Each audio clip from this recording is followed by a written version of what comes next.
只要水一烧开，这个闸立马就跳。哎，那个插板没关系，这是什么梗？1、2、3、4，4合1。前几年特别流行，现在全坏完了。电钻响，黄金万两。大家好，我是安助工小米，今天过来换一套水龙头，给客户买了一套新的，在网上购买的。这个水龙头呢，它的把手掰断了，然后那个小喷头也坏了。不过用了4、5年了，已经很不错了。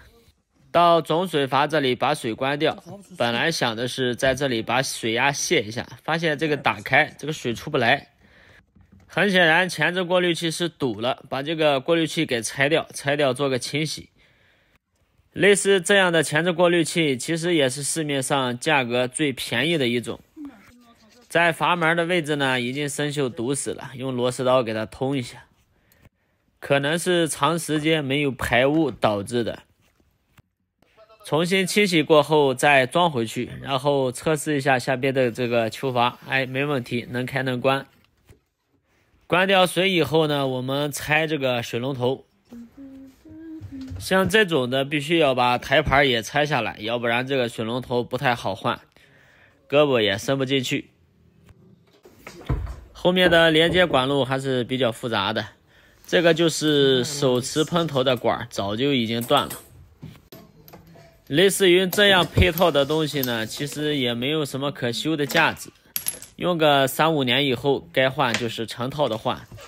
逐个维修的话只会增加成本，一次次的修，1年也许修2次，太费钱了，直接换新的最好的办法。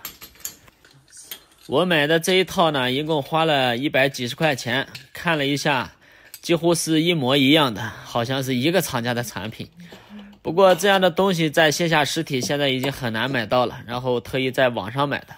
网上的店铺呢也就那么几家，想要买个质量相对好一点的反而很难，买不到。实在没得选，相对比了几家，相对买了一个偏贵一点的，心想的是质量能好一点。这一套的安装呢，猛然看起来是不是有一些复杂呢？其实它配了一个小图纸的，如果不懂的话，可以对照它的图纸去组装。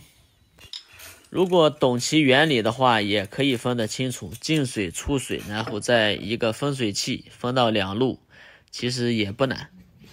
装回去之前，把残余的胶做个清理。这种盘的质量呢，是属于亚克力还是树脂的，但不是陶瓷的。现在的盘是种类千万，但是我觉得最好的还是陶瓷盘最好，尤其是一体陶瓷盘。这个水压好小呀，因为这里是6层，这一个层次很尴尬，没有增压，是自然水压。幸好这一套水龙头是配上了，也算完美。来看一下这个客厅灯的开关，大家有没有经常遇到类似的情况，就是控制这个灯的开关接触不良。开灯的时候很明显能听得到那个触点接触时打火的感觉，这就是市场上卖的一些劣质的小厂家生产的东西。建议这些开关插座一定要选品牌的，毕竟人身安全才是第一位。这个开关已经换好了，想必细心的人已经发现了这个灯的问题。发现了没？这个灯的问题。这些常用的开关都不行了，反过来他这边餐厅也是，这个开关也要换。使用频率高的都坏了，使用频率低的估计还能挺几年。我要抛一个问题出来给大家，就是这个配电箱里面有一个闸总是跳，它跳是有一个原因的，不是说它随随便便就跳。跳的这个闸功率是32安的，客户家里面有一个烧水壶，之前也换过烧水壶，这个烧水壶在插上电加热的过程中它是不跳的，只要这个水一烧开，邦当就跳了。只要你不用烧水壶，其他的电器你随便使用都没问题。这个是客户新买的，和那个是一样大的，都是32安的。目前我也推断不出来是什么原因，然后就把这个新的给它换上，把电先断了，把这个拆掉。换一个开关我在行，如果查这个线路的话，估计咱得请教长阳电工了。大家艾特一下长阳电工吧。换好了，现在送电，再烧一壶水。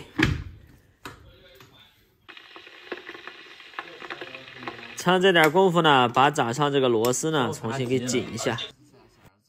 大家看一下这个配闸有没有问题啊？总开关是40安的，后边3个都是32安的，再往后边控制灯的是16安的。现在水壶的水已经烧开了，是这个状态了，已经沸腾了。换了之后，这个闸再没有跳。难道真的是这个漏电保护器的问题吗？算了，打完我的玻璃胶，准备撤人了。大家有懂的、了解的，可以做个分析，互相探讨探讨。拜拜。